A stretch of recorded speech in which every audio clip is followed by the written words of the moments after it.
안녕하세요. 원래는 서울에 살았지만 지금은 귀농을 하여 강원도에 살고 있는 여자입니다. 하루가 어떻게 흘러가는지 모르게 농사를 짓고 있죠. 유일한 낙인 이 채널에서 늘 귀농약만 하다가 제가 겪은 일을 한번 나도 써보자 해서 써보게 되었네요. 어려서 여유 있는 집에 고명딸로 태어나 엄마 아빠의 사랑을 독차지하고 살았어요. 불면 날아갈까 깨지면 다칠까 하는 심정으로 엄마 아빠는 절 키워주셨죠. 그리고 그런 제가 시집갈 때가 되어 중매가 하나 들어왔습니다. 동네 유지로 저희 집과는 조금 안면이 있는 집이었어요. 저희 부모님도 흔쾌히 그 집안에 시집가는 것을 수락하셨죠. 그 집도 외동 아들이 하나 있는 집이었고 재산이 어마어마한 집이었어요. 다행히 남편도 저도 서로 마음에 들어하여 결혼은 일사천리로 진행될 수 있었죠. 그렇게 시집가려고 모든 준비를 끝마칠 날 저희 집의 아빠 빚 보증 문제로 쫄딱 망한 겁니다. 엄마 아빠는 저에게 이런 사실을 숨겼지만 동네가 워낙 작고 좁았기에 소문은 금세 퍼졌어요. 저희 예비시댁에 그런 말들이 안 들어갈 리 만무했고요. 결혼 약속은 다 했고 결혼식이 코앞인데 신부집이 쫄딱 망했다는 소식을 들은 예비시댁은 그런 저를 달가워하진 않으셨지만 이미 소문은 소문대로 퍼져서 결혼을 실킬 수밖에 없었어요. 그때부터 저에게 힐게이트의 문이 열리게 됩니다. 시어머니는 저를 볼 때마다 사기 결혼이라고 화를 내셨죠. 며느리 덕 좀 보려다가 이게 뭔 꼴이냐? 어떻게 집이 쫄딱 망해? 에휴, 분해 죽겠네. 남들은 아들 장가 보내면 집 한 채라도 얻는다는데 난 이게 뭐냐? 도리어 데리고 살면서 아유 답답해. 네 얼굴 꼴도 보기 싫으니 고개도 들지 말아라. 아유 퇴. 아니 답답해도 유분수지. 빚 보증을 왜 쓰는 거야? 사돈 양반들도 답답하시지. 그 많은 재산 잃고 이게 뭐냐? 그래도 너 이런 의리의리한 집에 시집 보내서 엄마 아빠는 발 뻗고 주무시겠구나. 네가 돈 한 푼 없었으면 이 집에 시집 오는 게 가당키나 해? 어머니, 저한테 뭐라고 하시는 건 괜찮지만 저희 부모님 욕은 하지 말아주세요. 그건 기본 아닌가요? 말 좀 가려 해주세요. 너 이 시애미를 가르치는 거냐? 아주 이 집엔 나 가르치는 인간들밖에 없네. 시엄마도 날 못 잡아먹어서 안달 며느리까지 얼씨고. 애미야, 말 좀 가려 하거라. 며느리한테 그게 말본새가 뭐니? 새기야, 새겨듣지 말거라. 시애미가 지금 기분이 좀 그래요. 네, 괜찮아요, 할머니. 저 이렇게 신경 써주셔서 감사해요. 동희씨 퇴근할 때 제가 도넛 좀 사오라고 할까요? 할머니 좋아하시잖아요. 남편은 대대로 독자 집안이었고 시할머니도 모시고 살았습니다. 유일하게 저에게 다정한 분은 시할머니였네요. 저를 돈으로 봐주지 않고 그저 착한 손주 며느리로 봐주셨으니까요. 어머님 때문에 힘든 나날이었지만 시할머니 덕분에 위로받는 나날이었죠. 세기, 이 할미랑 이따가 자수집에 갔다 올텨? 씨를 새로 받아야 하는데 집이 좀 답답해서 내가 직접 가고 싶은데. 아, 그럼요. 할머니, 이따 제가 모시고 갈게요. 걱정 마세요. 그래도 할머니 수 넣는 거 보면 아직도 손재주가 뛰어나신 것 같아요. 에휴, 젊어서 바느질을 많이 해서 그렇지. 그때는 살기 어려워서 먹고 살기 위해서 하루 종일 바느질만 했거든. 아, 할머니도 고생 진짜 많이 하셨네요. 지금이라도 좀 쉬시지. 바느질 하는 거 힘들지 않으세요? 수 넣는 것도 집중 많이 해야 하는데. 에이구, 늙으면 몸을 많이 움직여야 건강하지. 4살 날 동안은 남한테 아쉬운 소리 안 듣고 살다 가는 게 내 소원이라고. 할머니는 제가 워낙 어린 손주 며느리라 그런지 저를 예뻐해 주셨지만 시어머니에게만은 차가웠습니다. 시어머니와 시할머니는 원수처럼 사이가 안 좋았죠. 시어머니는 시집 올 때부터 나한테 해준 것도 없고 나만 구박했다 이런 입장이었고, 시할머니는 어려서부터 표독스럽더니 그대로 늙었다, 어쩜 저리 표독스럽냐 였습니다. 약간 저는 할머니와 생각이 같았지만요. 그렇게 저와 할머니가 가까워지는 만큼 시어머니는 저희 둘에게 엄청 야박했죠. 그나마 아버님이 계실 때는 할머니에게 다정했지만요. 어머님 요즘 이도 안 좋으신데 전복죽이나 해서 어머님 좀 드리는 게 어때?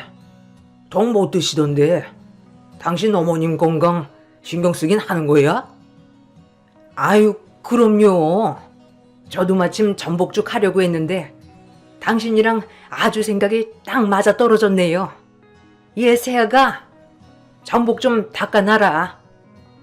전 그런 시어머니의 두 얼굴을 볼 때마다 소름이 끼쳤어요.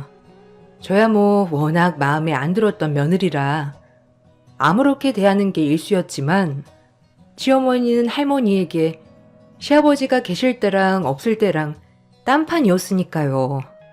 참 소름이 돋았죠. 하지만 시할머니도 이런 것이 익숙해 보였어요. 워낙 젊었을 때부터 그랬다고 했죠. 하지만 바깥일 하는 아들 스트레스받게 하고 싶지 않아 혼자만 삭히는 거였고요. 어머님, 제가 전복죽 좀 끓여봤어요. 요즘 이도 안 좋으신데 식사도 통 못하셨잖아요. 제가 퍽 구웠으니까 이거라도 드셔보세요. 잘 먹은마. 네가 웬일이냐? 해가 서쪽에서 뜨겠다. 나 먹는 것도 신경 쓰고. 죽은 맛있네. 새아기가 했나 보구나. 어머니도 참. 누가 보면 제가 어머니한테 신경 하나도 안 쓴 줄 알겠어요. 애비가 오해하겠네. 늘 이런 식이라니까. 할머니는 어머님의 쇼에 기가 막히다는 눈빛이었지만 별 말씀하지 않으셨죠. 그리고 전 그 모습을 보고 평소의 어머님의 행실을 알기에 혼자서 계속 소름이 돋았죠. 그리고 전 그날 남편에게 여자가 있다는 것을 알았습니다. 결혼 전부터 죽고 못 살던 여자, 집안의 반대로 저와 결혼을 해야 했던 남편은 아직까지도 그 여자를 만나고 있던 거였어요. 가뜩이나 믿을 구석 없는 집인데 남편마저 외도를 하니 참을 수가 없었죠. 하지만 그런 남편은 저에게 늘 뻔뻔했습니다. 남자가 바깥이라면 좀 그럴 수도 있는 거지. 뭘 따지길. 생각해보면 너 볼 건 뭐 있냐? 그나마 집안 믿고 결혼했는데 결혼하자마자 쫄딱 망해서 이 집에 들어오는 것도 안 민망해? 내가 그때 생각만 하면 화가 머리끝까지 나는 거 참고 있는 거야. 그러니까 찍소리 말고 그냥 살아. 이 집 사모님 행세라도 하고 싶으면 나 뭐 하는지 신경 쓰지 말고, 알겠어? 뭐라고? 그걸 지금 변명이라고 하고 있는 거야? 당신 그렇게 죽고 못 사는 여자 있었으면 난 자기랑 결혼 안 했어, 알아? 그럼 지금이라도 이혼해. 이혼하면 될 거 아니야. 내가 못할 줄 알아? 이젠 장인 장모 볼 것도 없어졌는데 내가 너랑 왜 사냐? 당신 정말 너무한다. 어떻게 나한테 미안하다고 말 한마디 없이 뻔뻔하게 나올 수가 있어? 그러고도 당신이 사람이야? 바람은 피우고도 당당한 남편을 보고 있자니 억장이 무너졌어요. 어려서 너무 곱게만 큰 제가 이런 일을 감당하기엔 너무 벅찼거든요. 하지만 절 더 힘들게 하는 건 다름 아닌 시어머니였습니다. 저희의 싸우는 소리를 듣고 저에게 엄청 화를 내시는 거였어요. 뭘 잘했다고 계집원성이 담장을 넘어? 남자가 사회생활하다 보면 실수할 수 있지. 네가 뭘 한다고 또박또박 말대답이야? 어머니도 같은 여자면서 어떻게 그런 식으로 말씀하실 수가 있어요? 입장 바꿔서 아버님이 바람 피웠으면 그러시겠어요? 뭐야? 나 참 기가 막혀서. 어디 시미한테 눈 동그랗게 뜨고 바락바락 대드는 거냐? 네 애미애비가 그렇게 가르치든? 엄마, 그만하세요. 제가 알아서 할게요. 그러니까 제가 결혼 안 한다고 했잖아요. 아유, 지겨워 진짜. 너도 그만해 이제. 바람은 피우고도 당당하게 나오는 시어머니와 남편을 보고 있자니 속이 뒤집어졌어요. 하지만 이 엄마는 할 수가 없었던 게 뱃속에 우리 아이가 자라고 있었기 때문이었어요. 전 그날 너무 큰 충격으로 복통을 호소하며 응급실에 갔습니다. 그리고 절박 유산이라는 판정을 받았어요. 절대 무리하지 말고 안정을 취해야 한다는 의사 선생님 말에 스트레스를 받지 않으려 노력했죠. 애기야, 괜찮냐? 사는데 무슨 땀을 이리 흘리는지. 아이고, 미안하다. 내가 손주 새끼 하나 잘못 키워서 남의 귀한 딸을 울리는구나. 아니에요. 할머니가 잘못은요. 근데 제 뱃속에 우리 아기는 어쩌죠? 더 이상 스트레스 받으면 안 된다는데. 내가 지켜주마. 걱정 말고 넌 아기 생각만 하고 몸 편하게 있으렴. 에휴, 동이가 지엠을 쏙 빼닮았어. 닮지 말아야 할 것을 닮아버려서 어려서부터 그리 욕심 없는 애로 키우고 싶었건만. 욕심 많은 것도 돈 먼저 생각하는 것도 지엠이야. 완전 판박이. 에휴. 동희 씨가 전부터 만나던 여자가 있었던 것 같은데 할머니는 모르셨어요? 전 아마 알았으면 결혼 안 했을 거예요. 애미가 너희 집 돈 보고 무조건 너랑 결혼해야 한다고 추진하는 바람에 돈 욕심 많은 동이도 그 만나던 여자 내팽개치고 너랑 결혼한 거다. 결혼해보니 별 볼 일 없는 것 같으니까 다시 만나는가 보더라. 내가 미안하다. 이 할미를 봐서 눈 한 번만 꼭 감아줘. 남자 바람을 두둔하는 건 아니지만 아기는 지켜야지 않겠니? 이런 말 하는 것도 염치 없지만 미안하다, 아기야. 결혼 전부터 만나던 여자와 결혼하고 싶었지만 능력 없는 여자라 바로 버렸다는 남편.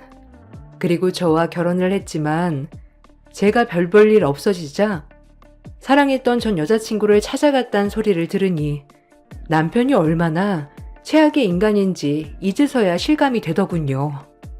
그리고 울면서 저에게 어머님과 남편 대신 사죄를 하는 할머니를 보고 있으니 저 또한 눈물이 나왔어요. 마음 같아선 갈라서고 싶었지만 하나밖에 없는 우리 아기, 아빠 없는 자식은 만들지 말아야겠다고 생각하며 참고 참았죠. 그나마 이 집의 버팀목은 할머니였어요. 다행히 아버님과 할머니가 저와 제 아기를 지켜주셨죠. 남편에게 사랑받는 건 애초에 포기했고요. 아이만 바라보고 살자 결심했어요.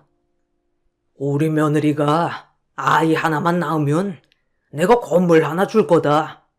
그러니 이 시애비 믿고 아들 하나 딱 낳으렴. 알겠니? 감사합니다.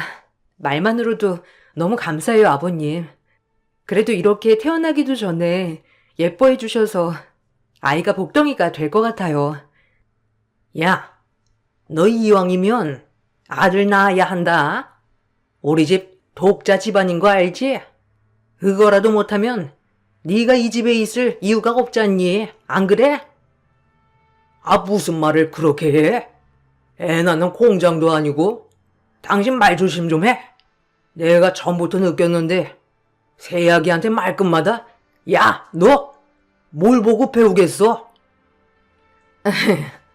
아유, 그래요. 네, 알겠어요, 여보. 주의할게요. 이게 습관이 돼서. 아, 당신 식사하셔야죠. 밥 준비하게. 속으로 캐제를 불렀죠. 이렇게 시아버지와 시할머니는 이 집의 저의 유일한 편이었습니다. 시어머니는 시아버지에게 꼼짝도 못하셔서 찍소리도 못하였죠. 시아버지와 시어머니는 연애 결혼을 하였다고 했어요. 하지만 시할머니께서 시어머니의 욕심 많은 눈을 보고는 그렇게 반대를 하셨다고 해요. 시간이 지났음에도 시어머니는 그런 시할머니를 못마땅해 했죠. 시간이 흘렀고 저는 아들을 낳았습니다. 다행히 독자 집안이어서 시댁 식구들이 모두 다 좋아하였죠. 홀로 아이를 낳아도 남편은 변하지 않았어요. 계속해서 여자들을 만나고 다니고 집에서는 나 몰라라 했으니까요. 그런 저는 점점 남편을 포기하게 되었고요. 약속한 대로 손주를 낳았으니 이제 우리 새아기도 선물을 하나 받아야겠지? 네 시애미도 동이 낳고 건물 하나 받았거든. 너도 똑같이 내가 건물 하나 주마. 아마 시애비가 준다고 약속한 것이니 괜찮을 거다. 어때? 좋으냐? 아니면 다른 거 또 뭐 원하는 게 있니? 할머니, 건물은 너무 커요. 우리 아이 이름만 지어주세요. 전 그걸로도 충분해요. 할머님이랑 아버님 마음 너무 감사히 받을게요. 한사코 건물은 괜찮다고 하였지만 시아버지와 시할머니는 저에게 조그마한 건물을 주셨습니다. 물론 아이 이름으로요. 너무 감사했어요. 그나마 이 집에서 절 유일하게 아껴주시는 분들이었거든요. 시어머니는 제가 건물을 받자 몹시 분해하셨죠. 네가 한 게 뭐가 있다고 건물을 준다는 거니? 너네 시아빠도 참 어이가 없다. 동이 앞으로 해야지. 그걸 꼭 너를 줘야 해? 아이 앞으로 해놨어요, 어머니. 걱정 안 하셔도 돼요. 제 이름으로 한 거 아니니까 걱정 붙들어 매세요. 어머니 돈 드는 것도 아닌데 왜 그러세요? 뭐야? 너네 시아버지께 다 우리 동이 거 아니냐? 그럼 동이 돈이지. 네가 한 게 뭐가 있다고 그런 걸 받아? 우리 아들 사기 결혼 당하게 해놓고. 어머니, 사기 결혼이라뇨. 정말 너무하신 거 아니에요? 어머니도 시집 올 때 빈몸으로 오셨다고 하던데 절 이해하시진 못하는 거예요? 짝, 이 말을 듣고 전 어머니께 뺨을 맞았죠. 어안이 벙벙했습니다. 평소에 폭언은 기본이었지만 뺨까지 때리는 일은 없었거든요. 어딘 너랑 나랑 비교해? 난 연애 결혼이고 넌 중매 결혼 아니냐? 중매 결혼이 뭐야? 다 조건 보고 따지고 결혼하는 건데 네가 그러지 않았으면 우리 집에 시집 올 수 있었을 것 같아? 동이 밖으로 도는 거 탓하지 마라. 알겠어? 집에서 얌전히 내조나 하란 말이야. 아이고 어미야. 사람 잡겄다. 그만해라. 세기가 뭔 잘못이 있다고 이리 지잡듯 잡어. 그만해라 어미야. 애 잡겄어. 다행히 시할머니가 말려주셔서 잡들이는 끝났어요. 정말 유일하게 제 버팀목이셨네요. 어머님은 그래도 분이 안 풀리셨는지 시어머니한테까지 폭언을 했어요. 정말 앞뒤 분간 못하는 분이었죠. 전 욕을 먹어가면서도 시할머니가 쓰러질까봐 걱정했어요. 이게 다 어머니가 쟤를 감싸고 두셔서 그런 거 아니에요. 시애미 알기를 개떡같이 알고 말이야. 쥐뿔도 없는 것이? 얘가 언제 너를 개떡같이 아냐? 네가 사사건건 얘를 쥐잡듯이 잡으니까 그런 거 아니야. 그러니까 좀 마음 좀 너그러이. 어머님이 뭘 알아요? 나이만 잡수셨지? 할 줄 아는 게 있나? 이제껏 밥이나 한번 잘해본 적 있어요? 저한테 왈가왈부하지 마세요. 아이고, 넌 말 한번 아주 고약하게 한다. 뭐 할 줄 아는 게 없어? 그럼 이 집 재산 다 누가 불렸냐? 네가 호의호식하고 사는 게 누구 덕인데? 어머님 재산 많다고 유세 떨지 마세요. 어차피 다 그이껏 된 건데 밥이라도 얻어 드시려면 잠자코 있으세요. 알겠어요? 네가 이제 나를 아주 뒷방 노인에 취급하는구나. 서러워서 어디 살겠냐? 시집 올 때부터 저렇게 표독스럽더니 변하질 않아. 시할머니는 원통해 하셨지만 사나운 어머니를 당해낼 재간이 없었어요. 그리고 저희는 늘 어머니의 표독스러움에 절레절레 고개를 저을 정도였죠. 그리고 사건이 생겼어요. 건강하시던 시아버지께서 갑작스러운 뇌출혈로 병원에 입원한 것이 아니겠어요? 집안은 그야말로 난리가 났습니다. 시할머니는 워낙 고령이시라 이런 사실을 알게 되면 쓰러질 것 같아 말도 하지 못하였고요. 하지만 어머니는 무슨 이유에선지 아버님이 쓰러지신 것을 별 대수롭지 않게 여기셨죠. 꼭 감정 없는 로봇처럼 말이에요. 아버님 태어나시면 집에 있으셔야 할 것 같은데 그럼 할머님은 어쩌죠? 쓰러지실 것 같은데 혹시라도 무슨 일 생기면 어쩌죠? 노인네 죽을 때도 다 됐구먼. 별걸 다 걱정한다. 넌 신경 쓰지 말거라. 때가 되면 죽어야지. 언제까지 살아있을 거야 정말? 어머니, 말씀이 지나치시네요. 할머니가 아무리 고령이지만 그래도 친정엄마 같으면 그렇게 말씀하실 수 있으시겠어요? 또 날 가르치지 아주. 너랑 뒷방 노인네만 아니면 나도 화 좀 가라앉을 텐데 내가 화가 가라앉을 틈이 없다 아주. 시어머니는 아버님이 쓰러지시자 기다렸다는 듯이 할머님에게 재산을 얼른 아들에게 양도하라고 강요했습니다. 무슨 꿍꿍이인지 엄청 재촉하셨죠. 시할머니는 어머님의 성화에 아주 못 견뎌 하셨어요. 저조차도 너무하다 싶었거든요. 어머니, 어차피 죽으면 동의아범 물려주실 재산 아니에요? 이거 미리 좀 달라는데 뭘 그렇게 안 들어주세요? 내가 죽으면 일어날 일을 왜 벌써부터 재촉하냐는 말이야. 너네가 내가 가지고 있는 재산 말고도 재산이 있는데 뭐가 또 필요하다고 벌써부터 내가 내놓을 것도 다 달라 해? 넌 처음부터 그래서 그게 문제였다. 애초부터 욕심이 그득그득 해가지고. 그 얘기 좀 그만하세요.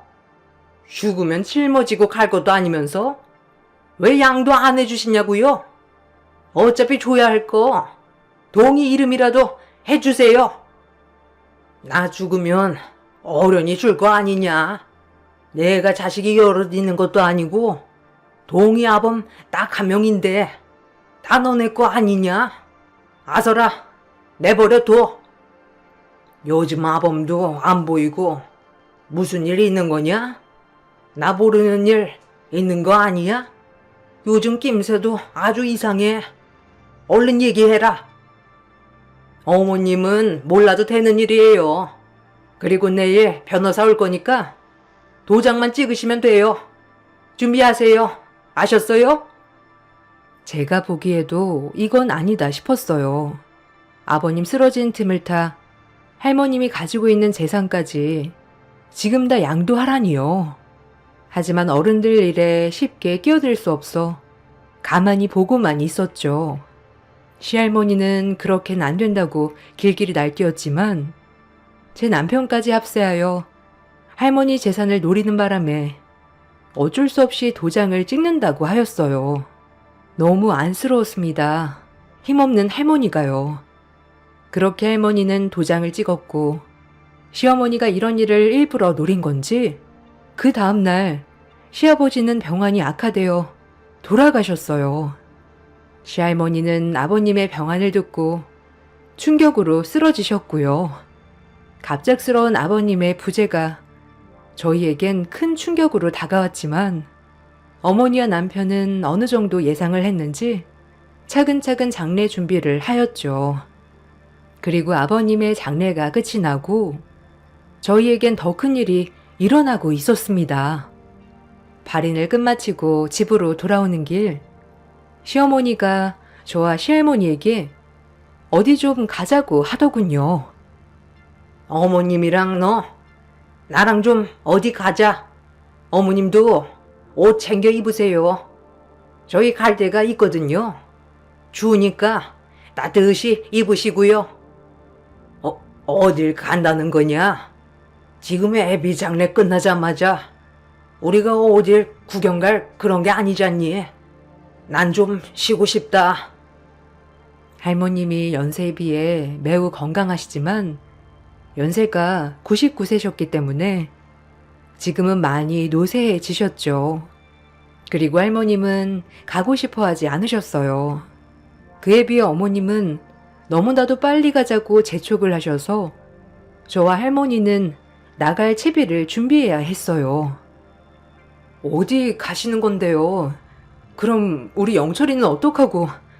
동희 씨한테도 말을 해야 할 것 같은데 저희 셋이만 가는 건가요? 저의 말을 묵살하시곤 혼자 차를 끌고 저희를 태워 도시 외곽으로 나갔습니다. 그리고 얼마나 달렸을까요? 고속도로 한 휴게소에 도착했습니다. 휴게소에 도착하자 어머님은 저희에게 화장실에 가자고 하더군요. 전 거동이 불편하신 시할머니를 모시고 화장실을 다녀온다고 하였죠. 그리고 할머니를 부축하여 화장실에서 나왔을 땐 시어머니 혼자 차에 타 저희를 기다리고 있었고요. 동희 아범도 죽고 없는 마당에 우리 이제 각자 갈 길 가야겠지요. 내 돈만 축내는 밥벌어지들. 이제 여기서 안녕합시다. 네? 어머니, 무슨 소리세요? 차문 여세요. 장난치지 말고. 할머님 많이 연로하신데 지금 뭐 하시는 거예요? 얼른 문 여세요. 시어머니는 그 한마디를 하고 떠났습니다. 저랑 할머니는 졸지에 휴게소의 낙동강 오리알 신세가 되었죠. 어이가 없더군요. 이게 지금 무슨 일이 일어난 거냐? 애미가 그냥 간 거야? 우리를 두고? 우리가 버림받은 거란 말이야? 하나 참. 그렇게 할머님과 저는 충격을 뒤로한 채 앞으로 어떻게 해야 할 건지 의논하였어요. 너무 노쇠해지신 할머님을 모시고 일단은 모텔방을 잡았습니다. 방을 잡으면서도 이게 맞는 것인가 하는 의문이 들었지만 방도가 없었죠. 전화를 받지 않는 남편 그리고 시어머니. 한참이 지나서 연락이 닿은 남편의 말이 저희를 더욱더 아프게 했습니다. 이게 어떻게 된 거야? 지금 우리 버림받은 거야? 자기도 어머님이랑 함께 동조한 거지? 나는 그렇다 치고 어떻게 할머니한테 그럴 수 있어? 어차피 노망난 노인네 아니야. 그리고 이제 죽을 때도 됐는데 그렇게 예뻐하는 손주 며느리가 임종까지 보면 좀 좋아? 뭐? 어떻게 말을 그렇게 할 수가 있어? 당신 할머니잖아. 인간 말종인 줄은 알았지만 이게 고려장이지 뭐야? 알아서 생각해. 다신 전화하지 마. 알겠어? 이제 죽이 되든 밥이 되든 둘이 의지하고 살아. 영철이도 볼 생각 말고. 남편은 그 말을 끝으로 전화를 끊었어요. 그리고 전 할머니를 뵐 면목이 없었죠. 그런 할머니는 모든 걸 예상했다는 듯이 입을 열기 시작했습니다. 의외로 할머니는 시어머니가 언젠간 이럴 줄 알았다는 그런 말씀을 하셨어요. 그 말씀이 더 놀라웠네요. 내 이럴 줄 알았다. 요망한 것. 그럴 줄 알고 다 대비를 해놨지. 아가는 걱정 말거라. 나쁜 것. 아가야, 미안하다. 다 내가 손주 교육을 잘못 시켰지. 그동안 마음고생한 것도 모자라 너까지 이렇게 팽당하는구나. 미안하다, 정말. 아니에요, 할머니. 몸 걱정 먼저 하세요.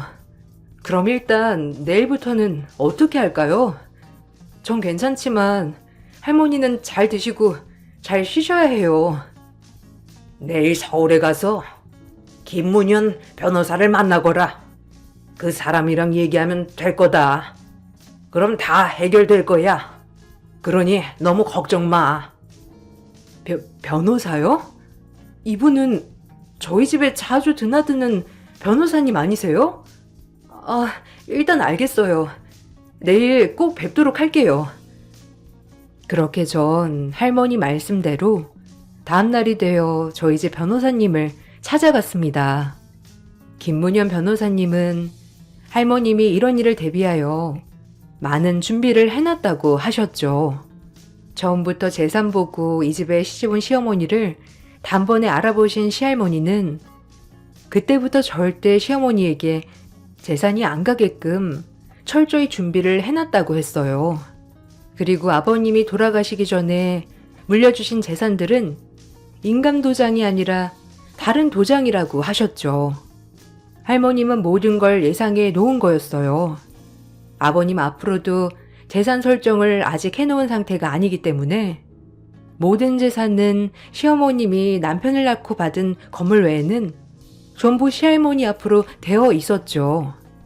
그걸 모르고 모든 재산을 아버님에게 넘긴 줄 아는 시어머니는 아버님이 돌아가시자 그 재산이 본인과 아들인 제 남편에게 돌아갈 것을 생각하여 할머님을 내친 거였어요. 저도 마찬가지고요. 전 변호사님에게 이 얘기를 듣고 시할머님이 놀라웠습니다. 그리고 정말 성견지명을 하셨다는 게 대단해 보였죠. 할머님이 정말 대단하시네요. 전 꿈에도 몰랐어요. 그럼 저흰 어떻게 되는 거예요?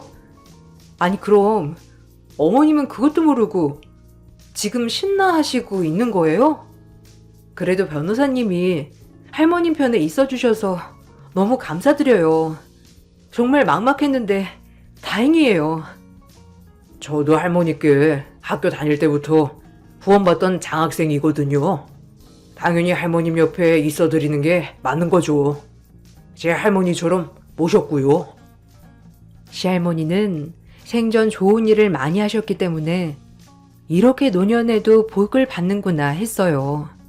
그리고 저희는 할머니가 가지고 있던 아파트로 들어갔죠. 전 아들이 너무 보고 싶었지만 지금은 볼 수 없었기에 때를 기다렸습니다. 그렇게 저와 할머니가 복수의 칼날을 갈고 있을 무렵 할머님은 한 해를 넘어 100세가 되셨어요. 그리고 저희는 그 모자가 가장 신이 났을 때 그 집을 찾아갔어요. 변호사님을 대동하고 집에 찾아가자 어머님과 남편은 놀란 기색이었어요. 그리고 어머님은 주제 파악도 못하고 할머님과 저에게 소리를 질렀어요. 아주 우스웠네요. 그리고 전 한 뼘 더 자란 제 아들을 드디어 만날 수 있게 되었죠.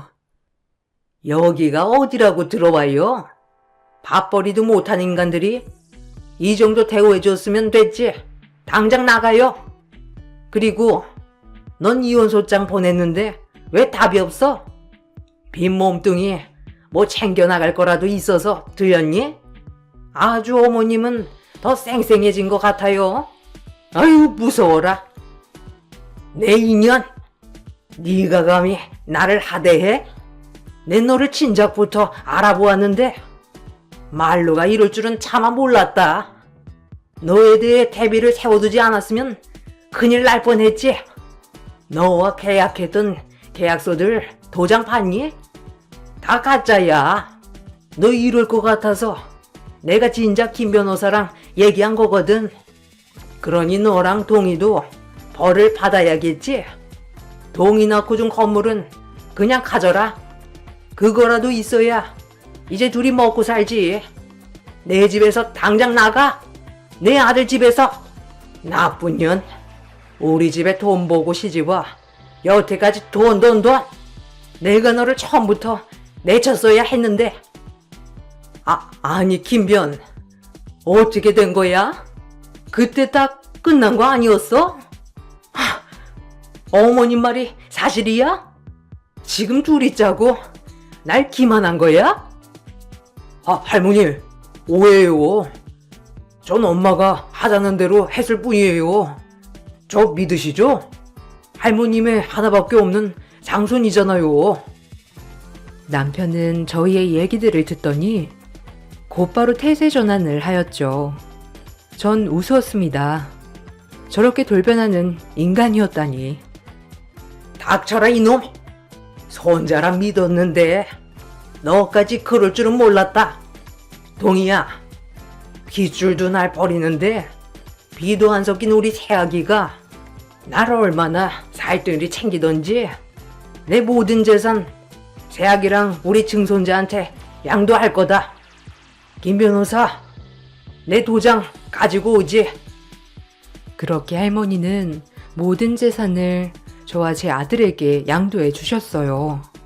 어안이 벙벙했어요. 너무 저에겐 가분했거든요. 어머니, 노망 나셨어요? 우리 동이도 아니고 어떻게 처년한테 모든 걸 다 줄 수가 있어요? 영철이는 그렇다 치지만 어머님 하는 행동 좀 보세요. 애초부터 전 어머님이 믿음직스러운 인간이 아니라고 알고 있었지만 이런 식으로 뒤통수 칠 줄은 정말 몰랐어요. 이혼해 드릴게요. 뭐가 무섭겠어요? 뭐가 됐든 우리 영철이는 제가 키울 겁니다. 그리고 할머니 돌아가시는 그날까지 제가 모실 거니까 그런 줄 아세요. 어디 꼴랑 건물 한 채 있는 걸로 잘 해먹고 사셔보세요. 본인 발등 본인이 찍었으니까요. 시어머니는 그제야 모든 게 잘못했다고 직감했는지 시할머니 앞에 무릎 꿇고 싹싹 빌었습니다. 할머님의 마음이 돌아설리는 만무했고요.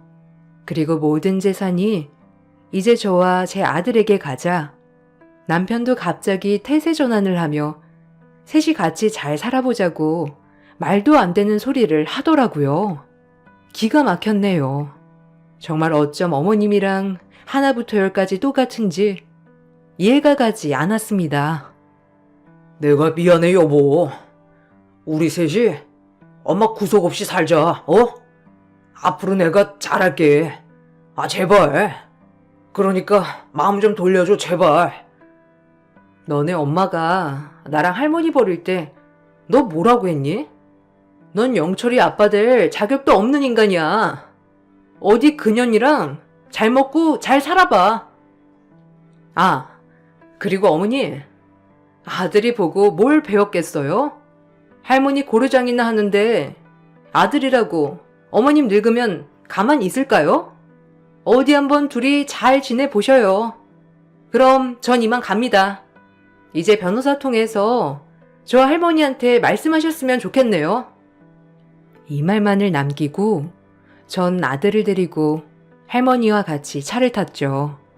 할머니에게 감사한 마음으로 눈물도 흘렀고 그동안 말은 안 했지만 얼마나 마음고생 하셨을지 할머니의 마음이 이해가 가서 더욱더 가슴 아팠어요. 다행히 할머니는 그렇게 정정하게 살아계시다 104세가 되던 해에 제 곁에서 눈을 감으셨어요. 104세가 돼서도 정신 하나는 짱짱했던 할머님. 친할머니는 아니지만 정말 많이 울었네요. 저와 제 아들이 할머님 덕분에 이렇게 행복하게 살고 있으니까요. 남편은 소송으로 재산을 다 가져온다고 했지만 실질적으로 불가능했고요. 할머님이 남겨준 그 많은 재산을 어느 정도 사회에 환원하고 소소하게 아들과 단둘이 살아가고 있습니다. 처음 재산을 사회에 환원한다고 했을 때 남편과 시어머니는 길길이 화를 내었지만 저와 제 아들 이름으로 되어 있는 것들이기 때문에 어찌할 순 없었어요. 할머님이 남겨주신 걸 의미 있게 쓰고 싶었거든요. 저희 아들은 아빠가 없이 자랐지만 그 누구보다 훌륭하고 인성이 아주 바른 청년으로 자랐답니다. 어려서 기억은 많이 못하지만 왕할머니는 어렴풋이 기억을 하는 것 같고요. 매년 할머니를 찾아뵐 때마다 이번 연도에는 이런 일을 했어요 라고 할머니에게 말하는 시간을 가지는데 그럴 때마다 정말 할머니가 제 가까이에서 지켜보는 것만 같아 마음이 뿌듯해요. 혈연으로 엮여 있는 건 아니지만 그 누구보다도 저를 사랑해 주셨던 할머니가 오늘은 더욱 그리운 날이네요. 지금은 귀농해서 욕심 없이 살고 있는 이 삶이 제일 행복해요. 읽어주셔서 감사합니다. 안녕하세요. 저는 30대 중반 여자입니다. 좋은 사람을 만나 오랜 세월 함께 산다는 것 또한 축복인 것 같습니다. 제 삶은 한번 실패하게 되었지만 앞으로 남은 인생은 꽃이 피었으면 좋겠어요. 저는 어려운 가정 환경에서 살아왔었는데요. 초등학교 때 엄마가 사고로 세상을 떠나시고 장시간 집을 비우셔야 하는 문제 때문에 트럭 운전을 하시는 아빠를 따라다니면서 살아오다가 같이 일을 하시던 동료분의 가족에게 도움을 받아 학교 생활도 다시 하게 되었지만 짧으면 일주일, 길면 한 달 동안 아빠의 얼굴을 못 보면서 지내왔었어요. 그런 어려운 환경 속에서 먼저 세상을 떠난 엄마가 보고 싶어 거의 매일 저녁 눈물을 쏟아내며 살았었습니다. 그렇게 하루하루 버티다 보니 어느새 중학생이 되었고 고등학교를 지나 성인의 나이가 된 다음 세상 밖으로 나와 독립을 하게 되었죠. 정말 외롭고 힘든 날들을 이겨낸 뒤에 찾아온 또 다른 삶은 저에게 많은 걸 주는 게 아닌 많은 걸 잃게 만드는 또 다른 길이었어요. 열심히 일해서 벌어온 돈은 모으기가 무섭게 여기저기에서 빠져나갔고 빚을 갚는데 대부분 사용이 되었죠. 항상 저에게 미안해하셨던 아빠는 잠을 이겨내가며 한 푼이라도 더 벌기 위해 매일같이 장거리 운전을 하셨는데 수면 부족으로 인해 순간적으로 졸음 운전을 하게 되면서 가들의 일을 들이받아 결국 아빠마저 세상을 떠나시게 되는 충격적인 사건을 경험하게 되었네요.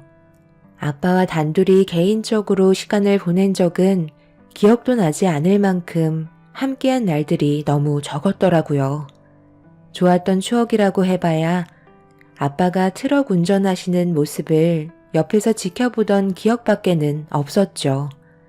열심히 살면 행복이 찾아올 거라 생각했던 것과 다르게 저에게는 항상 불행만 가득했었어요. 이런 제 삶이 너무 싫었고 왜 살아가야 하는지 의미조차 알지 못했어요. 그저 숨만 붙어있는 제 삶이 너무 싫게만 느껴졌습니다. 부모님이 안 계시다 보니 저는 더욱더 소극적으로 바뀌게 되면서 매일같이 일이 끝나면 퇴근하고 집에 들어가 밖으로 나오지 않았습니다. 제 주위에 있는 사람들은 전부 다 세상을 떠나는 것 같은 느낌이 들어서 소중한 사람을 곁에 두고 싶지 않았어요.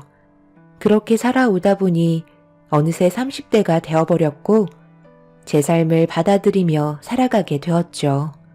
그런데 일하던 회사에서 새로운 직원이 들어왔는데 저와 나이대가 비슷했었어요. 다른 회사에서 오랜 기간 근무를 하다가 이사를 하게 되면서 저희 회사로 들어오게 되었었죠. 경력도 나쁘지 않았고 동료들에게 일을 잘한다고 인정까지 받을 정도로 열심히 하는 모습을 봐왔었어요. 그리고 그 사람이 저와 인연이 닿게 될 줄 상상조차 하지 못했죠. 함께 일을 하면서 대화를 자주 주고받게 되었는데 그러면서 조금씩 가까워졌고 처음으로 연애를 하게 되면서 결혼까지 하게 되었네요. 남편은 시어머니와 함께 살고 있었는데 건강 상태가 별로 좋지 않으셨죠. 제 인생을 조언해 줄 사람이 곁에 없었기 때문에 저는 남편이 정말 좋은 사람이라고 생각했었습니다. 하지만 살아가다 보니 그렇지 않다는 걸 알 수 있게 되었고 이혼을 할 수 없는 몸 상태라는 현실에 너무 힘든 시간을 보낼 수밖에 없었어요. 지금 뭐라고 그랬어? 임신? 당신 약 안 먹었어? 어떻게 임신이 될 수 있는 거지? 우리는 상황이 안 좋아서 아기를 낳으면 안 된다고 얘기했었잖아.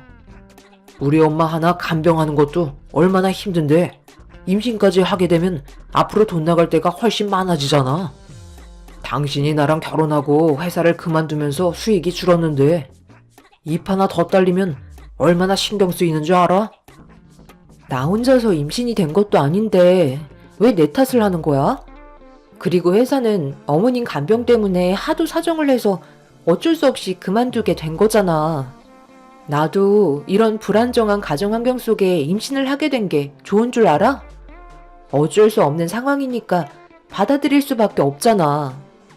당신이 그렇게까지 정색하지 않아도 출산하면 회사로 복귀할 테니 걱정하지 마. 누가 회사에서 당신 받아준다고 했어? 그냥 쓸데없는 말 하지 말고 어머니 간병이나 신경 써. 그래야 내가 집안일에 관여를 안 할 거 아니야?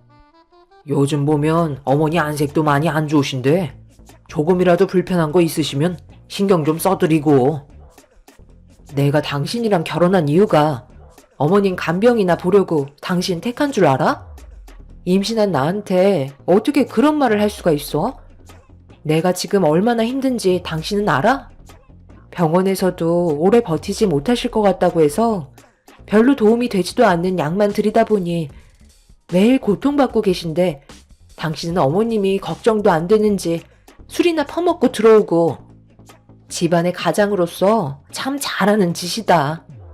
우리 아빠는 예전에 가족을 위해 잠 한숨 못 자가면서 얼마나 열심히 살아오셨는지 알아?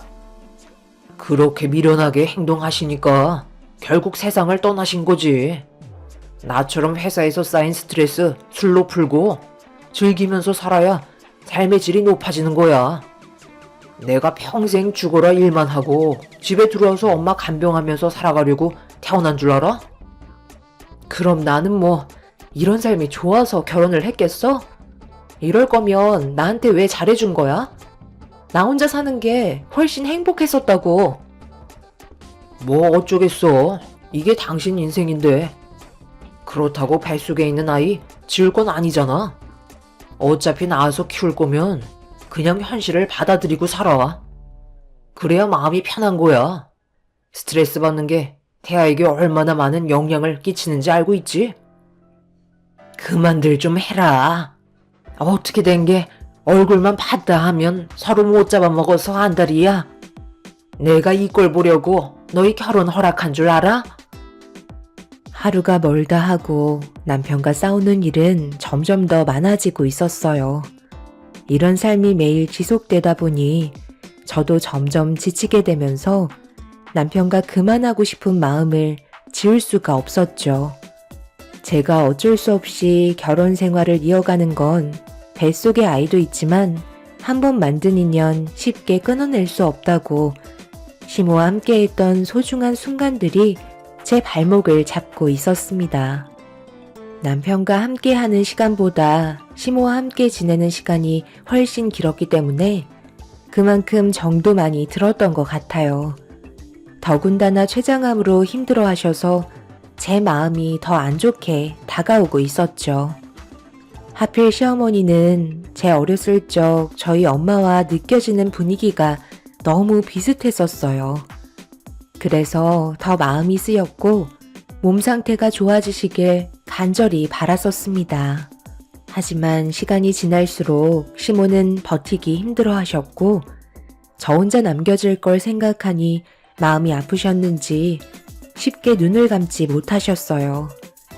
매일 하시는 말씀이 제가 너무 불쌍하다며 미안하다는 말을 반복하셨네요. 이런 힘든 상황 속에 남편이 하루빨리 정신을 차리고 정상적인 삶으로 돌아간다면 더는 바랄 게 없다고 생각했었어요. 큰 거를 바라는 것도 아닌데 한 번 사는 인생 제 마음대로 되는 게 하나도 없어 우울증은 날이 갈수록 심해졌고 남편의 날뛰는 모습은 저를 더욱더 힘들게 만들었습니다. 이런 생활을 반복해서 살다가는 저도 제정신이 아닐 것 같아 모처럼 일찍 퇴근한 남편과 진지하게 대화를 주고받았어요. 하지만 제가 원하는 답을 쉽게 주지 않았습니다. 당신은 가사를 하고 나는 밖에서 사회생활을 하는데 도대체 뭐가 문제라는 거야? 우리 엄마 간병하는 게 그리 싫어? 지금 내 말 뜻을 못 알아먹는 거야?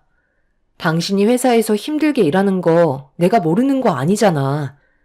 그런데 어머님이 하루가 다르게 몸 상태가 점점 안 좋아지고 계시는데 언제까지 이런 식으로 살아갈 수는 없는 거 아니야? 당신은 어머님이 세상을 떠나셨으면 좋겠어? 나는 우리 부모님이 내 곁을 떠나셨을 때 정말 하늘이 무너질 것처럼 너무 괴롭고 슬펐는데 당신은 어머님을 짐처럼 생각하는 것 같아. 그래도 당신을 낳아주신 분이잖아. 그럼 기본적으로 해야 될 도리는 하고 다른 일을 하는 게 맞는 거 아니야? 나도 점점 배가 불러오고 몸도 무거워지는데 그래도 남자인 당신이 조금이라도 도와준다면 우리 모두 행복하게 살아갈 수 있을 거라고. 내 뱃속에 있는 우리 아이한테도 앞으로 좋은 아빠 엄마가 되어야 할 텐데 언제까지 불평만 늘어놓고 살 수는 없잖아. 내가 이렇게까지 부탁하는 건 정말 너무 힘들어서 그래. 도와줄 수 있는 거지? 생각 좀 해볼게. 솔직히 나 당신이랑 결혼하기 전에 정말 많이 힘들었거든. 회사에서 생활하는 게 즐거울 정도였어. 집에만 오면 고통받고 있는 엄마의 모습을 보고 있는데 한숨밖에 안 나오더라고. 그런데 당신이랑 결혼을 하고 나서부터 이제야 숨통이 좀 트였는데 이것까지 양보하라는 건 너무한 거 아니야? 조금만 더 고생해줘. 의사가 그랬잖아. 길어야 몇 달이라고. 약으로 버티는 것도 한계가 있다는데 목숨줄 부여잡아 봤자야. 시간이 다 해결해 주니까 그때 돼서 여행도 좀 가고 우리끼리 좋은 시간 보내면 되잖아. 뱃속의 아이도 신경 써서 키우면 되는 거니 몇 달만 더 참아봐. 당신 지금 그게 말이라고 하는 거야? 그러니까 어머님이 하루라도 빨리 세상을 떠나셨으면 좋겠다는 거네? 누구 때문에 당신이 이 세상에서 살아 숨쉬고 있는 건데 조금의 감정도 없이 그런 막말을 아무렇지도 않게 뱉는 거야? 이런 사람이었다는 걸 미리 알았다면 나는 당신이랑 결혼도 하지 않았을 거야. 앞으로 투명 인간 취급하면서 살 테니까 모든 건 혼자서 알아서 해. 당신이랑 엮여있는 모든 것들 하나도 도와주지 않을 거니까. 내가 그동안 살면서 알았던 사람들 중에 남편이라는 당신이 이 세상에서 제일 모진 사람 같아. 차라리 이렇게 살 바엔 그냥 이혼하고 각자의 삶으로 돌아가는 게 훨씬 낫겠어. 남편은 제 말이 듣고 싶지 않다는 듯 자리에서 일어나더니 그날도 어김없이 술 약속이 있다며 사태의 심각성을 인지 못하고 밖으로 나가 버렸어요. 저는 그날 정말 많은 눈물을 쏟고 말았습니다. 화가 나기도 했지만 뱃속에 있는 아이한테 저런 사람을 아빠라고 소개해주고 싶지 않았어요. 남편과 대화하는 걸 전부 다 듣고 계셨던 시모도 남편의 말들이 충격으로 다가왔는지 숨죽이며 흐느끼고 계셨습니다. 그렇게 자포자기한 상태로 제 할 일을 묵묵히 해가며 남편과는 남남인 것처럼 집에서도 서로 아는 체 하지 않고 지내왔었어요. 시모의 건강 상태는 더욱더 악화가 되어갔고 힘겹게 버티시다가 결국 손주가 태어나는 것도 못 보신 채 세상을 떠나시고 마셨네요. 떨리는 손으로 남편에게 전화를 했고 남편은 제 말이 끝나기가 무섭게 집으로 들어오더니 눈물 한 방울도 흘리지 않은 채 저에게 그동안 수고했다는 말을 꺼내고 있었어요. 당신 어머님이 세상을 떠나셨는데 어떻게 눈물 한 방울 흘리지 않아? 지금 나보고 수거했다는 말이 나와? 그럼 내가 뭐라고 그래? 그동안 우리 엄마 간병한 거에 대해 수고했다고 얘기한 것 뿐이잖아. 덕분에 나는 편하게 지낼 수 있었고, 이제는 내 삶을 찾게 됐는데, 당연히 당신한테 고마워해야지. 임신하고도 10달 내내 간병하는 게 쉬운 건 아니잖아. 그래서 이제 당신한테도 자유를 줄 생각인데 괜찮지? 나한테 입이 닳도록 얘기했던 거 이제 들어주려고. 나도 진지하게 생각해봤는데 이혼하자고 얘기했던 거 들어줄게. 나도 당신이랑 사는 게 좋은 것만은 아니었어. 간병해줄 사람이 필요했던 것 뿐이니까. 당신을 이용한 건 맞는데 그래도 사랑이 있으니까 결혼을 한 거지. 내가 아무하고나 살림을 차리겠어? 그동안 내가 당신한테 힘들게 한 게 있으면 이제 그만 털어버리고 새 삶을 살았으면 좋겠어. 한 번뿐인 인생은 소중한 거잖아. 나도 자유라는 걸 느껴보고 싶다. 아이가 태어나도 너무 걱정하지 마. 양육비는 지원해 줄게. 나한테 자유가 찾아왔는데 그 정도도 못 해주겠어? 그래서 내가 임신은 절대 안 된다고 했던 건데 당신만 힘들어지게 생겼잖아. 어머님이 세상을 떠나시니까 이제야 본색을 드러내는 거야? 이혼을 하자고? 지금까지 힘들게 어머님 간병한 나를 폐기 처리하겠다는 거네? 왜? 뱃속에 있는 아이가 당신의 인생길을 가로막을 것 같니? 또다시 발목을 잡힐까봐 그게 두려워서 이혼을 하자는 거야? 혼자서 살아가는 게 얼마나 외로운지 당신은 안 살아봤으니까 모르는 거야. 나는 한평생 그렇게 살아왔기 때문에 너무나 잘 알거든? 원하는 대로 한번 살아봐. 시간이 지나고 분명 뼈저리게 후회할 날이 올 거야. 남편은 더 이상 제가 필요 없다며 그 자리에서 이혼 서류를 내밀었어요. 기다렸다는 듯이 모든 걸 준비한 상태였습니다. 저도 더 이상의 미련은 남아있지 않아 서류에 서명을 하게 되었고 시모의 장례를 진행하게 되었네요. 남편은 장례식이 끝나자마자 서둘러 자신의 새로운 삶을 살아가길 바랐습니다. 남편과 이혼을 하고 남겨진 건 뱃속에 있는 아이밖에 없었고 순식간에 너무 많은 사건들이 저를 힘들게 했는지 진통이 시작되면서 고통스러워지자 서둘러 산부인과를 찾아가게 되었어요. 그렇게 혼자서 이를 악물고 출산을 하게 되었고 그동안 뱃속에서 고생 많았을 아들을 품에 안아볼 수 있었습니다. 남편과 이혼을 할 때 받았던 위자료와 그동안 제가 살면서 모았던 돈들로 다른 지역에서 새로운 삶을 시작하게 되었어요. 정말 개차반 같았던 남편이 제 옆에서 속을 썩이는 것보다 차라리 아이와 단둘이 살아가는 게 훨씬 더 행복할 것 같았습니다. 그렇게 시작된 또 다른 삶은 저에게 많은 변화를 주었고 제 아들에게는 저와 같은 아픔을 물려주지 않기 위해 열심히 살아갔습니다. 그런데 연락 한 통 없었던 남편이 어느 날 저에게 전화가 왔더라고요. 당연히 받지 않았는데 문자를 남겼길래 확인을 해보는 순간 너무 놀라 핸드폰을 떨어뜨리고 말았습니다. 전송된 사진 한 장과 남편이 아닌 다른 사람이 남편의 핸드폰으로 저에게 보낸 문자였어요. 어쩔 수 없이 남편의 핸드폰으로 전화를 하게 되었고 의문의 여자가 알려주는 위치로 가서 직접 확인해 볼 수밖에 없었습니다. 그렇게 도착한 곳은 어느 아파트 건물이었는데 택시에서 내린 저를 보며 누군가 다가왔고 그 사람을 뒤따라 건물 안으로 들어갔어요. 딱 봐도 비싸 보이는 아파트였는데 엘리베이터는 30층에서 멈추었고 안내를 받아 문 앞에 서니 누군가 문을 열어주었습니다. 저와 처음으로 마주하게 된 한 여자는 표정이 상당히 불편해 보이는 상태였어요. 저와 나이대가 비슷해 보이는 여자는 저를 안내해 방문을 여는 순간 남편이 호흡기를 달고 있었습니다.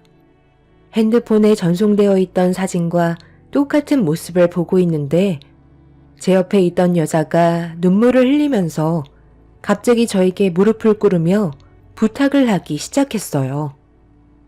두 분이서 이혼하셨다면서요? 저도 그냥 가볍게 즐기려고 만난 사이였는데 이 사람이 집착이 하도 심해서 제가 싫다는데도 끝까지 달라붙더라고요. 그래서 사람 하나 괜찮아 보여서 진지하게 만나보기로 했거든요. 제가 외로움을 많이 타는 성격이라 이 사람의 자상함에 결국 빠져버렸고 결혼까지 생각하며 연인 사이로 지내고 있었는데 저희 집에 부모님이 연락도 없이 찾아오셔서 이 사람이 집에 숨어 있다가 들켜버렸는데 저희 아빠가 화가 많이 나셨는지 난리를 치셨거든요. 그런 와중에 이 사람이 도망을 치는 걸 아빠가 사람들을 시켜서 붙잡으라고 지시를 내렸는데 그런 안 좋은 상황 속에 교통사고가 나게 되면서 얼굴만 빼고 전신 마비가 되어버렸어요. 병원에서도 정상으로 돌아오기가 힘들다고 했어요. 사람이 죄책감이라는 게 있잖아요. 제 인생을 평생 이 사람 병간호만 하면서 살아갈 수는 없는데 그렇다고 도움 받을 곳도 없어서 어떻게 하면 좋을지 고민하다가 이 사람 핸드폰에 전부인 전화번호가 있길래 혹시나 하는 마음에 연락을 드린 거네요. 저 좀 도와주실 수 없으신가요? 금전적인 부분들은 제가 지원을 해 드릴게요. 보니까 상황도 안 좋으신 것 같은데 제가 죄책감을 떨쳐버릴 수 있게 대신 옆자리를 지켜주실 수는 없으신가요? 원하시는 금액 얘기하시면 제가 부모님께 얘기해서 맞춰드리도록 할게요. 솔직히 이 사람이랑 결혼할 생각 조금도 없었거든요. 잠깐 즐기려고 만난 것 뿐인데 내 인생이 이렇게까지 망가질 줄 몰랐어요. 여기 아파트가 그래도 상당히 비싼 아파트거든요. 거기에다가 로열층이라 사시는 데는 문제 없을 거예요. 이 사람 인생을 대신 책임져 주신다면 이 집 바로 드릴 수 있어요. 사람 하나 살린다 생각해 주시면 안 될까요? 둘이 좋아서 즐기고 만난 걸 처음 본 여자는 저에게 뒤수습을 해달라고 어이없는 말을 늘어놓고 있었습니다. 너무 갑작스러운 말이라 저는 아무 말도 못하고 있었죠. 남편은 병원에서 수술을 끝낸 뒤 이 여자가 병원에 들락거리는 걸 부모가 원치 않아 자리를 옮긴 듯 보였어요. 손가락 하나 까딱할 수 없을 정도의 처참한 모습을 하고 눈을 감은 모습의 남편을 보고 있는데 정말 한심해 보였죠. 자유의 몸이 됐다고 기뻐하던 사람이 몇 달 만에 얼굴만 빼고 전신 마비가 되어 있는 상태로 제 앞에 누워 있는 걸 보니 그동안 저한테 주었던 아픔에 대한 업보 같았습니다. 여자는 잠시 뒤 남편이 깰 거라면서 대화할 수 있는 시간을 주겠다며 자리를 피해 주었어요. 저는 아무 말 없이 그 모습을 지켜보고 있는데 잠시 뒤 남편이 고통스러운 얼굴로 눈을 떴고 힘겹게 누군가를 부르길래 제가 남편 앞에 모습을 드러냈습니다. 정말 한심하다. 자유를 찾겠다던 놈이 결국 이 꼴을 하고 누워있는 거야? 그러게 왜 하지도 않던 짓을 해서 이런 끔찍한 상황까지 만들어? 내가 뭐라고 그랬어? 언젠가 후회할 날이 찾아올 거라고 했지? 손가락 하나 까딱할 수 없을 정도라며? 얼굴만 빼고 전신이 마비가 되었다는데 저 여자가 나한테 도와달라고 하더라. 자신이 가지고 있는 재력으로 내 인생을 사겠다는 거야. 내가 당신을 책임지면 금전적으로 보상을 해주겠대. 여기 아파트도 꽤 비싸 보이는데 그냥 주겠다고 하더라. 그런데 내가 어머님 병간호 정말 힘들었거든? 당신이 조금도 도와주지 않아서 그때만 생각하면 너무 끔찍한데 저 여자는 내가 그동안 어떻게 살아왔는지 모르는 것 같더라고. 당신의 병간호를 내가 대신 해주길 원하고 있어. 한마디로 더 이상 데리고 놀 필요가 없어진 당신을 나한테 돈을 주고 폐기 처분하겠다는 거야. 정말 웃기지 않아? 인생이라는 게 이런 건가 봐. 결국 자기가 저지른 잘못된 행동에 대해서는 분명 그에 따른 처벌이 뒤따른다는 거야. 당신도 이런 꼴이 될 줄 전혀 몰랐지? 그때는 내가 정말 미안해. 지금 생각해보니까 당신한테 그동안 못된 짓만 골라서 한 것 같아. 충분히 후회하고 반성하고 있어. 내 옆에 있어주면 안 될까? 많은 거 바라지 않을게. 부탁이야. 그래도 우리 좋았던 기억들도 많잖아. 미안하지만 나는 당신 옆에서 평생 동안 수발들며 살고 싶지 않아. 저 여자도 지금 당장 나한테 모든 걸 떠넘기고 싶어서 금전적으로 지원해준다고 하지만 시간 좀 지나면 또 다른 모습으로 나를 대하겠지. 그동안 얼마나 아픈 경험을 많이 해왔는데 두 번 다시 똑같은 삶을 반복하고 싶지 않아. 당신의 인생이 곤두박질 치는 걸 내 두 눈으로 똑똑히 볼 거야. 어떻게든 살려고 발버둥 쳐봐. 그래야 내가 그 모습을 보면서 더욱더 열심히 살아가지. 사람 목숨 참 즐기다더니 그냥 세상 떠나면 될 것을 끝까지 여러 사람 피곤하게 만드는구나. 여자도 당신의 그 더러운 혀 때문에 속아 넘어간 피해자 중 한 사람이겠지. 그런데 어쩌겠어. 이런 경험을 해봐야 앞으로의 인생을 더욱더 조심해서 살아가지 않겠어? 더 이상 할 말 없으니까 일어나 보도록 할게. 전 남편은 눈물을 흘리면서 제가 떠나지 않길 바라고 있었습니다. 하지만 더 이상 미련도 없었고 돈 때문에 또다시 남편과 엮이고 싶지도 않았어요. 여자는 정말 많은 돈을 준다고 했지만 증명된 것도 아니었고 사람 마음 언제 변할지도 모르기 때문에 힘들 것 같다며 인사를 한 뒤 집 밖으로 나섰습니다. 그제서야 본성을 드러낸 여자는 저에게 막말을 퍼붓기 시작했네요. 무슨 여자가 왜 이렇게 의심이 많아? 더럽게 안 넘어오네. 그쪽이 전부인이라 그래도 조금이나마 좋았던 감정이 남아있을 것 같아 불구가 된 저 사람 떠넘기려 했는데 그게 그렇게 싫었어? 하기야.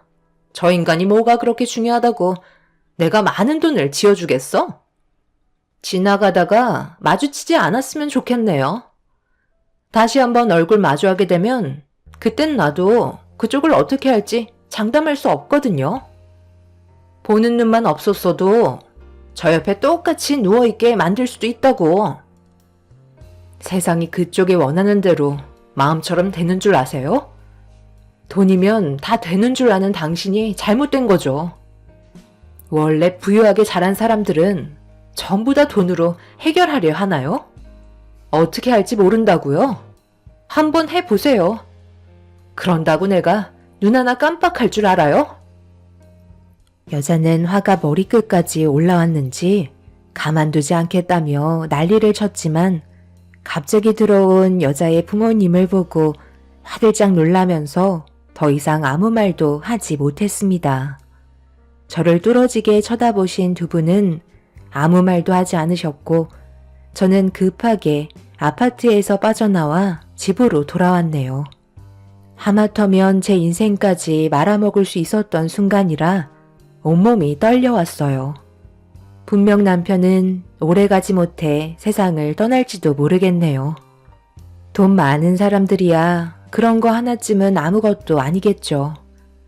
저는 그날 이후로 핸드폰 번호도 바꾸고 혹시 몰라 다른 곳으로 다시 이사를 하게 되었습니다. 제 아이를 지키기 위해 선택해야 될 일이었죠. 그렇게 두 번 다시 연락도 오지 않고 더 이상의 문제거리들은 생기지 않았지만 마음이 편한 건 아니네요. 그래도 어쩌겠어요. 제가 전 남편을 도와줄 마음이 전혀 없었고 배신감이 너무나도 컸기 때문에 전신마비가 되어 있는 모습을 봐도 전혀 동요되지 않았습니다.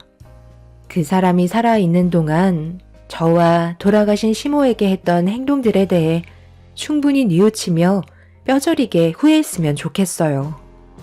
제가 원하는 건 그거 하나네요. 앞으로 제 아이와 함께할 남은 인생은 꽃길만 펼쳐졌으면 좋겠어요. 여러분들의 삶에도 언제나 축복이 함께하길 기원드리겠습니다. 감사합니다. 안녕하세요. 저는 35살에 일반 직장을 다니고 있는 여자입니다. 제가 여기에 사연을 신청한 이유는 그날의 사건을 도저히 잊을 수 없어 이렇게라도 하지 않으면 엄마의 억울함이 그냥 묻힐 것 같아 글을 쓰게 되었습니다. 남편과 저는 결혼한 지 3년 차에 아이는 없어요. 저희는 한 마을에서 알고 지내며 살아왔어요. 엄청 가까운 사이는 아니었고 가끔 마을 행사 있을 때 어쩌다가 마주칠 정도였어요.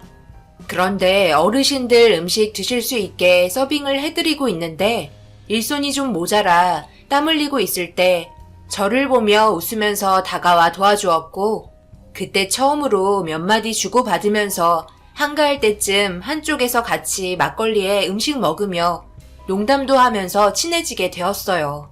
그때의 계기로 인해 결혼까지 하게 되었던 거죠. 사람 인연이라는 게 언제 어떻게 올지 모르는 것 같아요. 인연이 아니라고 생각했던 사람이 저희 남편이 될 거라곤 꿈에도 상상하지 못했었으니까요. 처음 결혼하겠다고 인사드렸을 때 시모의 반응은 썩 좋은 편은 아니었어요. 동네뿐이라고 해서 재산이 비슷하진 않잖아요. 동네 사람들 중에 잘 사는 분들이 있는 반면 금전적으로 많이 부족한 분들도 있었으니까요. 저희는 못 사는 축에 속해 있었고 시댁은 잘 사는 축에 속해 있었습니다. 그래서 불만이 좀 있으셨어요. 비슷한 집안끼리 살아야 힘들지 않다며 반대하시는 듯 했지만 시아버님이 저를 좋게 봐주셔서 시모의 불만은 더 이상 표출되지 않았어요. 그렇게 결혼을 하고 남들처럼 소박하게 잘 지내고 있었죠. 동네 사람들의 경우 어렸을 적부터 알고 지내신 분들이었고 시댁 집안은 저희 동네에 이사 온 지 오래되진 않았어요. 한 10년 정도 된 걸로 알고 있습니다. 하지만 시모가 워낙 남성적인 성격에 리더십이 강해서 사람 모으는 걸 좋아했어요. 부침성도 좋아서 동네 분들과 평소에도 어울려 다니십니다. 그러다 보니 어느새 시부모님이 동네 이장이 되었고 마을 사람들을 휘두를 정도의 자리매김을 하셨네요. 그에 반해 저희 부모님은 증조 할아버지 밑에서 고물상을 함께 운영하시다가 아빠가 세상을 떠나시고 그 빈자리를 채우기 위해 엄마가 더 많은 일을 하게 되었고 매일 허리 굽혀 일을 하다 보니 어느샌가 허리가 굳어지면서 꼽주병에 걸리게 되는 안 좋은 상황까지 발생이 되었습니다. 하지만 부모는 언제나 그렇듯 제 뒷바라지를 해주려고 매일같이 손에 기름때를 묻히며 허리 숙여 일을 하셨고 그런 엄마의 고생을 알기에 일찍이 취업에 뛰어들어 엄마의 고생을 덜어드리고 싶었습니다. 어느 정도 빚도 있는 상태라 하루를 궁핍하게 살아야 했지만 그래도 제가 일을 하면서부터 숨통이 트이기 시작했고 증조 할아버지도 돌아가시면서 고물상을 혼자 운영하시다가 더 이상 버티기 힘드셨는지 처분을 하게 되었어요. 그렇게 엄마는 고물상 일을 젊은 나이에 결혼을 하셔서 거의 40년이라는 세월 동안 일을 하셨어요. 그 전에 일찍 그만두었으면 좋겠다고 몇 번을 얘기했었지만 힘들게 살아온 세월에 때 묻은 곳이어서 그런지 쉽게 그만두지 못했었어요. 하지만 엄마도 몸에 한계가 왔는지 결국 처분하셨고 처분한 재산으로 남은 인생 좋지 않은 몸으로 하루하루 요양을 하면서 지내고 있습니다. 병원에서 엄마의 몸 상태에 대해 치료를 할 수 있는지 해결 방법을 찾으려 했지만 오랜 세월 천천히 진행되어 오면서 발생된 병이기 때문에 정상으로 돌이키기에는 어렵다는 진단을 받게 되었어요. 그렇게 허리 굽은 채로 지내시면서 하시던 일을 안 하셔서 그런지 온몸 여기저기 쑤시기 시작하셨고 집에서만 쉬는 게 답답하셨는지 동네 사람들과 어울리기 시작하시면서 이런저런 일도 도와주기도 하고 도움도 받으며 지내다가 시부모님과도 알고 지내게 되었어요.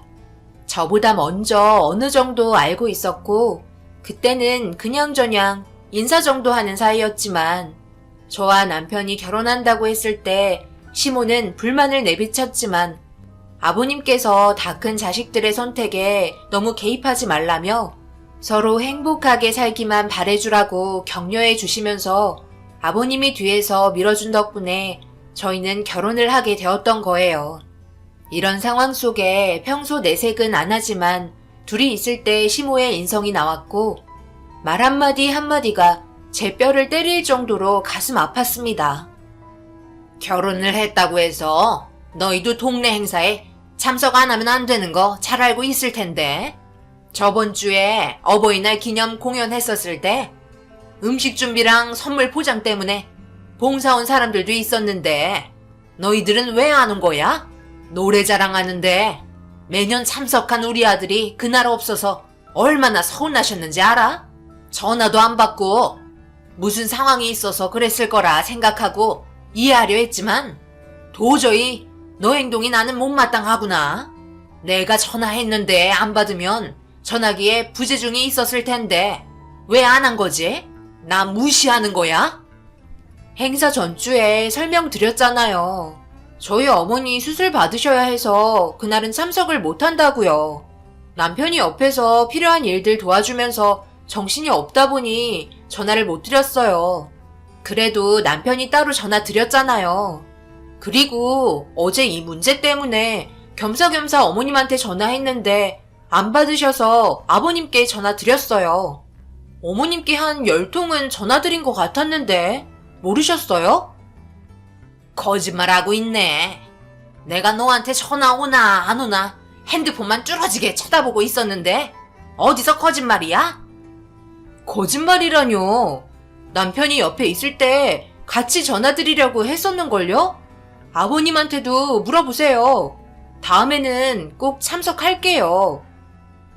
나이도 나랑 비슷하면서 허리는 저 모양이어가지고 내가 속 터져 죽겠다 아주. 맨날 땅만 쳐다보고 다니는데 남들이 누구냐고 물어보면 안 써돈이라고 창피해서 말도 못해. 요즘 내가 쪽팔려서 피해 다니는 거 아니? 집에 좀 처박혀 있으라 해라.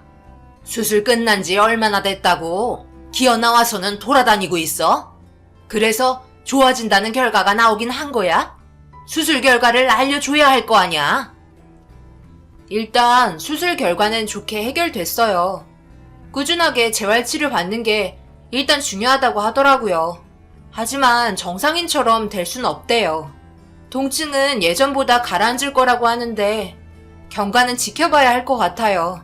다음에는 꼭 참석할게요. 죄송해요, 어머님. 시모는 저를 보며 눈을 흘기셨어요. 그리고 한 소리 더 하시려고 하던 찰나 때마침 아버님과 남편이 외출하고 같이 들어오면서 어머님은 표정 관리가 안 되셨는지 방으로 들어가셨습니다. 아버님과 남편은 자상하고 온순해서 괜찮은 성격을 가지고 있는데 어머님은 뭔가 그리 불만이 많으신 건지 저런 모습을 보니 한숨만 나왔어요. 저희는 일 때문에 시내권에 신혼집을 마련했는데 그것조차 마음에 들어하지 않으셨어요. 시부모님은 단독주택을 새로 지으셔서 방이 몇 개 여유 있었거든요. 거기에다 신축이었고 저희 부부가 살기에도 문제가 없었지만 함께 지내는 게 아무래도 불편한 것도 있잖아요. 그래서 명절이나 아니면 가끔 주말에 쉬는 정도로만 보냈었는데 그런 점들이 너무 불편하다며 계속해서 불만을 나타내셨습니다. 아버님과 남편이 모르게 지속적으로 저에게 스트레스를 주기 시작하면서 그런 부분들 때문에 임신했을 때 유산까지 하게 되는 불행한 일도 있었어요. 초기에 착상이 되지 않아 자연 유산이 되었고 그때 이후로 단 한 번도 임신 소식을 들을 수 없었습니다.